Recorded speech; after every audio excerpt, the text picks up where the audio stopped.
Hi friends, ఈ వారం మన కథ పంతులమ్మ. రచయిత్రి గోగినేనిమణి, చదువుతున్నవారు రాధిక గోగినేని. మరి కథలోకి వెళ్దామా? పంతులమ్మ. పంతులమ్మకి రమ్మని ఫోన్ చేశావా? ఎందుకు? భార్యని ఈశ్వర్రావు ఆరా తీశాడు. మీకెలా తెలిసింది? పంతులమ్మ చెప్పిందన్నమాట. అంటే మీరు చేశారు కాబోలు. ఎందుకు? పార్వతి ప్రశ్న వేసింది. ఎదురు ప్రశ్న వేయడమే కానీ సరిగ్గా సమాధానం చెప్పే అలవాట్లేదు.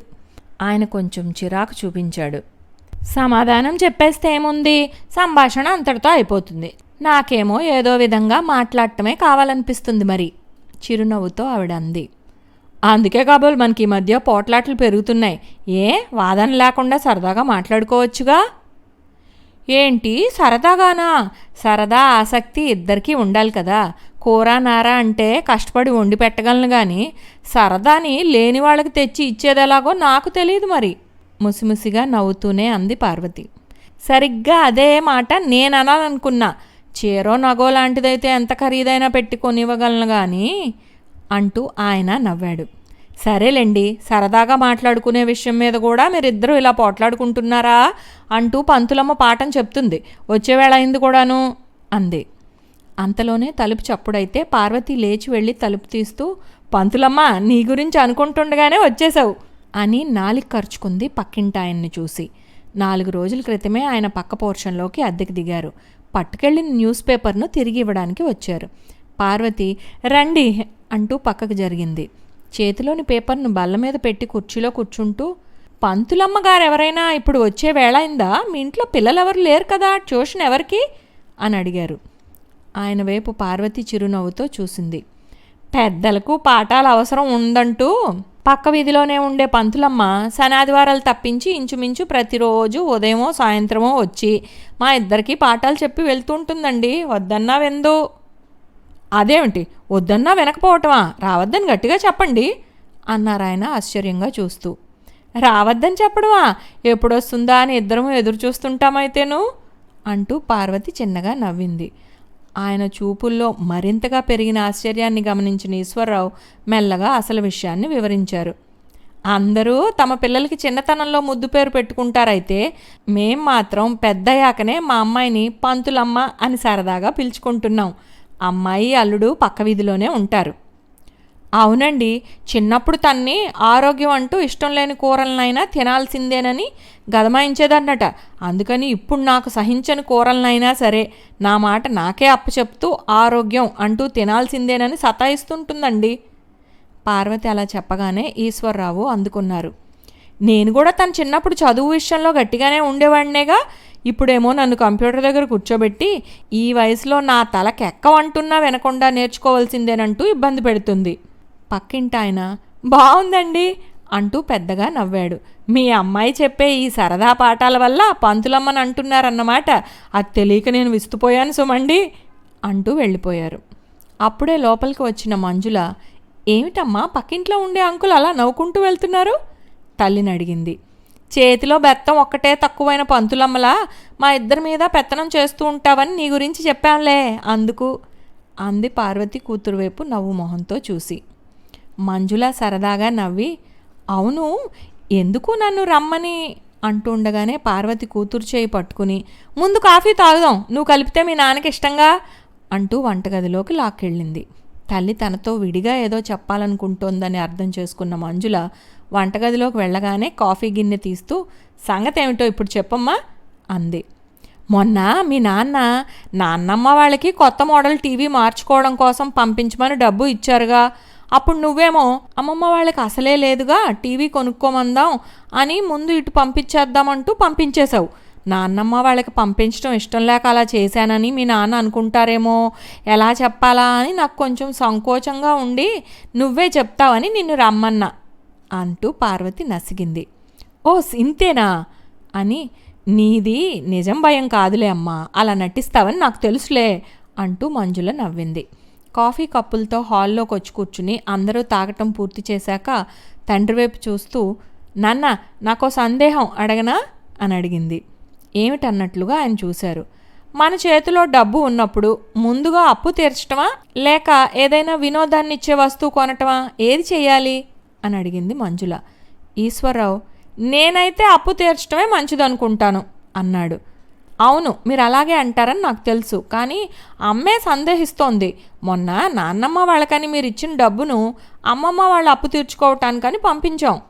మంజుల మాటలకు ఆయన సరేలే అంటూనే మళ్ళీ మీ అమ్మమ్మ వాళ్ళు అప్పు ఎందుకు చేశారట అని అడిగారు. ఆ మధ్య టీవీ కొనటానికి అప్పు చేశారులే అంటూ మంజుల నవ్వింది. కూతురు చమత్కారానికి ఆయన సరదాగా నవ్వేశారు. మంజుల తండ్రితో, నాన్న, మీరు మీ అమ్మకు చెప్పటానికి భయంగా ఉంది, నువ్వే చెప్పి ఒప్పించాలి అంటూ నన్ను రమ్మన్నారుగా, మీది ఉత్తుత్తి భయమేనని తెలుసు కానీ సంగతి ఏమిటి అంది. ఆ సంగతా అంటూ పార్వతి చురుగ్గా చూసింది. ముందు నేనే చెప్తాను అంటూ మొదలుపెట్టింది. ఆ మధ్య మీ నాన్న పై ఆఫీసర్కు ట్రాన్స్ఫర్ వచ్చిందిలే. ఆయన స్థానంలో ముఖర్జీ గారని ఉత్తరాది నుండి వచ్చి చేరారు. మాటల మధ్య ఆయన మీ నాన్నని మన వైపు వంటకాల గురించి ఆరా తీస్తుంటే ఒక ఆదివారం మన ఇంటికి భోజనానికి పిలిచాం. నాకు చేతనైన 10 రకాల వంటకాలతో విందు భోజనం రెడీ చేశా. బ్రహ్మాండంగా ఉన్నాయని భార్యాభర్తలు ఇద్దరూ మెచ్చుకుని మళ్ళీ మళ్ళీ ఆ రుచులు కావాలనిపిస్తోందని అంటే వరుసగా 2-3 వారాలు మనమే పిలిచాం. ఆ తర్వాత వాళ్ళ ఇంటికి రమ్మని పిలిస్తే పర్వాలేదే, ఇప్పటికైనా మర్యాద గుర్తుకొచ్చిందని సంతోషించా. మేం వెళ్ళేసరికి వాళ్ళిద్దరూ టీవీ చూస్తూ కబుర్లు చెప్పుకుంటుంటే ఆవిడ పెందలాడే వంట చేసేసింది అనుకున్నా. కానీ అదేం కాదు. ఆవిడ చాలా బద్ధకంగా ఇంట్లో కూరగాయలు ఏం లేవని, నిన్న తెమ్మంటే ఈయనగారు తేలేదు అంటూ ఆయన వైపు చూసింది. ఆయన విసుక్కుంటూ మీ నాన్నని తోడు తీసుకుని అప్పుడు మార్కెట్కి వెళ్ళొచ్చారు.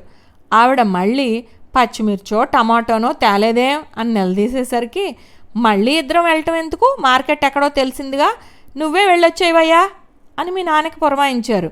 మీ నాన్న అటు వెళ్ళగానే నెయ్యి జీడిపప్పు కూడా చెప్తే సరిపోయేదిగా అంది. ఆ పూటకు మాత్రమే కాకుండా వారానికి సరిపడా సరుకులు మనతో తెప్పించుకుంటోందా అని నాకు అనుమానం కూడా వచ్చింది. అంతలో ఆవిడ ఇంకో విషయం చెప్పింది. తనకు వంట చేయడం రాదట. వంట మనిషి ఆదివారాలు సెలవు తీసుకుంటుంది కాబట్టి ఆ రోజు కొంచెం ఇబ్బందిగా ఉంటోందని అంది. అంటే పరోక్షంగా నేనే వంట చేయాలని మొహమాటం ఏమీ లేకుండా తేల్చి చెప్పేసరికి నాకు కోపం వచ్చినా అణుచుకున్నాను. ఆవిడ చిన్నదైతే నేర్పించటానికన్నట్లు చేసి చూపించవచ్చు, పెద్ద ఆవిడైతే సాయం చేసినట్లుగా చేసి పెట్టచ్చు. కానీ నా వయసే ఉన్న ఆవిడ తన బద్ధకం గురించి అలా చెప్పుకుంటుంటే నాకు చిరాకేసింది.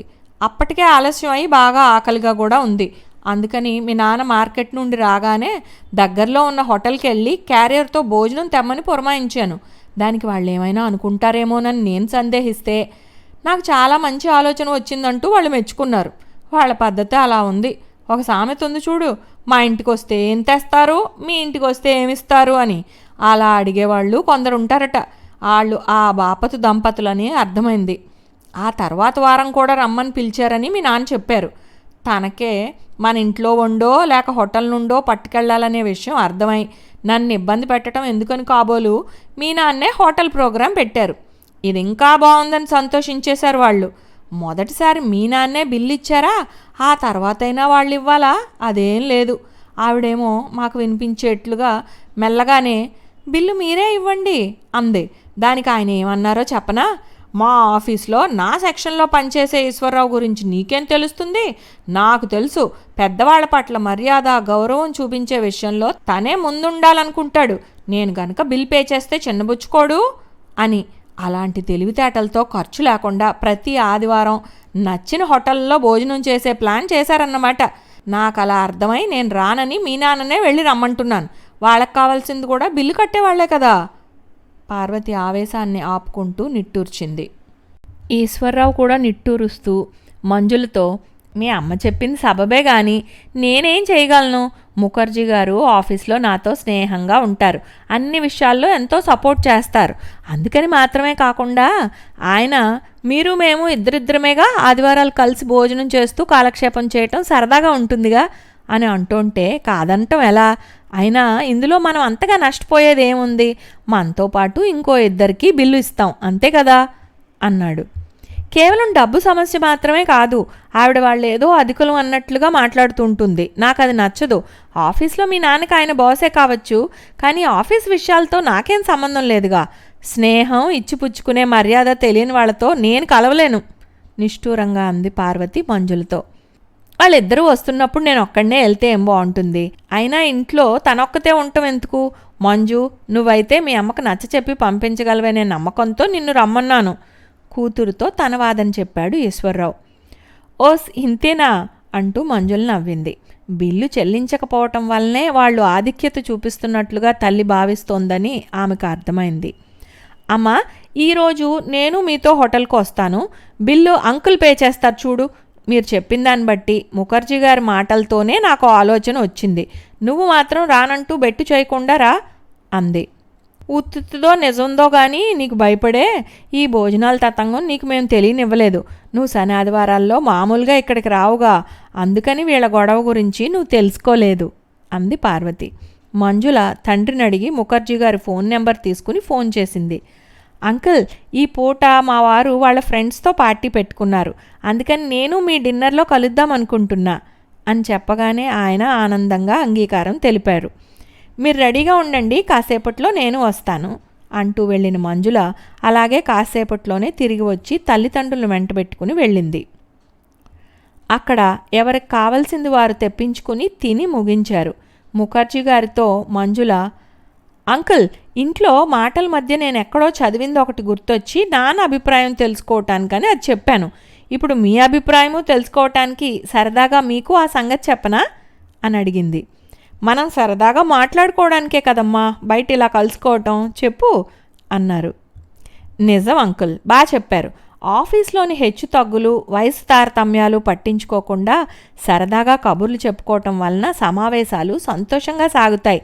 ఇంతకీ నేను చదివిన సంఘటన ఏమిటంటే, అమెరికా ప్రెసిడెంట్ అయిన అబ్రహం లింకన్ గారు ఒకసారి గుర్రపు బగ్గీలో వెళ్తున్నప్పుడు దారి మధ్యలో ఒక సామాన్య వ్యక్తి తన టోపీ తీసి అభివాదం చేశాడట.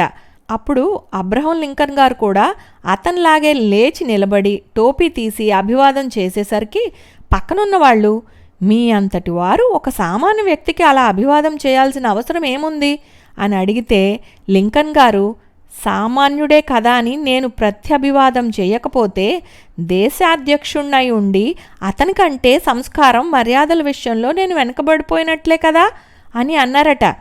నేను ఇది చెప్పాక మా నాన్నేమో లింకన్ అలా చేయాల్సిన అవసరం లేదు అన్నారు. నేనేమో నమస్కారానికి ప్రతి నమస్కారం చేయటం మన సాంప్రదాయం, దానిలో కూడా హోదా చూడటం వల్ల ఆయన గౌరవమే తగ్గుతుంది అని లింకన్ గారు భావించి అలా చేశారు అంటే సామాన్యుడికి గౌరవం ఇచ్చినందువల్ల లింకన్ గారి ఔన్నత్యం మరింత పెరిగినట్లే కానీ తక్కువ కాదు అన్నాను. మీ అభిప్రాయం ఏమిటి అంకుల్ అని అడిగింది మంజుల. నేను నిన్నే సమర్థిస్తాను అన్నారాయన చిరునవ్వుతో కొంచెం ఆలోచించి. మీరు అలాగే అంటారనిపించింది నాకు, ఎందుకంటే తనతో పనిచేసే వాళ్ళందరినీ మీరు ఎలా చూస్తారో, హోదాలో చిన్నవాళ్ళని కూడా మీరు ఎలా సమానంగా చూస్తారో ఎప్పుడూ మీ గురించి గొప్పగా నాన్న చెప్తుంటారండి నవ్వుతూ అంది మంజుల. అప్పుడు వచ్చిన బిల్లును ఈశ్వర్రావు తీసుకోబోతోంటే ముఖర్జీ గారు వారించి తనే చెల్లించేశారు. ముఖర్జీ గారి శ్రీమతి మొహం చిట్లించి, ఏమిటో ఈ రోజుల్లో పిల్లలే పెద్దవాళ్ళకి పాఠాలు చెప్పేస్తున్నారు అంటూ నిట్టూర్చింది. కొన్ని విషయాల్లో పెద్దలకు పాఠాల అవసరం ఉంటుంది.